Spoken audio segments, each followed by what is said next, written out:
Welcome to Techin5, where you can get your tech news in 5 minutes. I'm Madeline. And I'm Christina, and this is your weekly download. Madeline, so awesome. This episode is going to be dedicated to all the awesome ladies out there in remembrance and honoring of Women's History Month. International Women's Day, March 8th, is probably going to be behind us by the time this recording goes live, but we have all the month of March to celebrate the accomplishments of women in the business world and outside of the business world. I'll let you kick it off with some of your favorites. Sure. Well, for me, it's because I'm the Microsoft person, I tend to fall a little bit more to our Microsoft people that are really changing the way that the ecosystem is changing.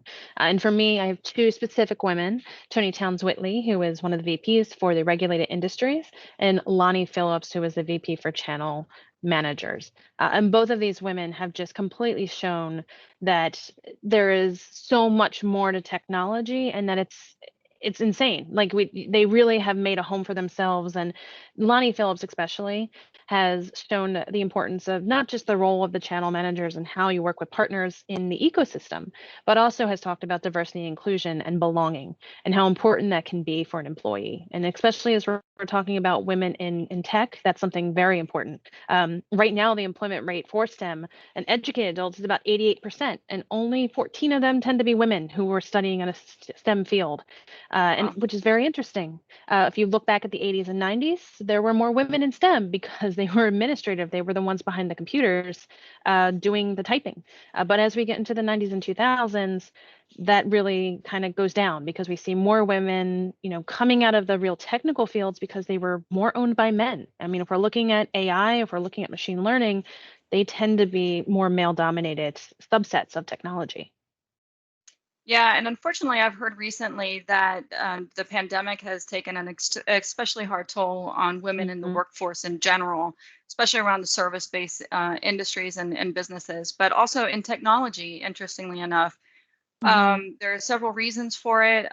Some of that is still in process of doing research and understanding the impact of COVID, but we do know that women have been disproportionately affected by loss of employment, more than likely due to having to be home and take care of kids and things like that. Some of my favorites are within the workforce. I've always been an admirer of Indra Nooyi, from the former CEO and chairman of Pepsi. I think that was a huge accomplishment.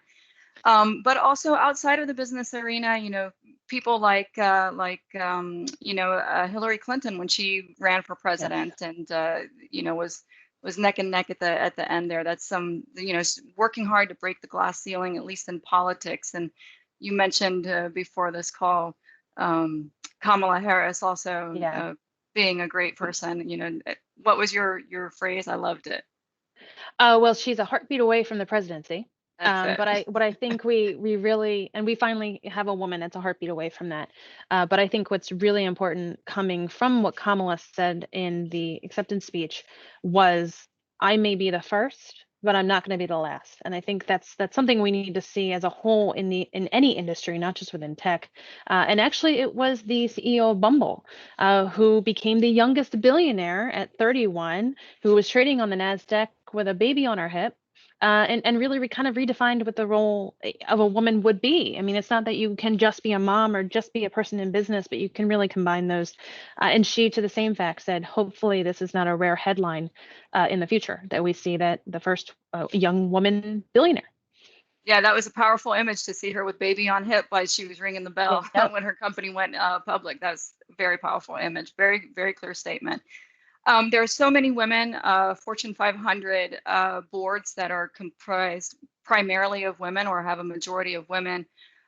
Some of those are General Motors is one that has a high profile right now, Bed Bath & Beyond, another one that has primarily women on the board. And so I know that there are a lot of initiatives around the country working to get more women on boards. And in some places, that's a little bit controversial. There's some laws enacted or being discussed about how to put some actual measurements in place for that. But regardless, I think the bottom line is getting the voice of women out in whatever area of our life that is.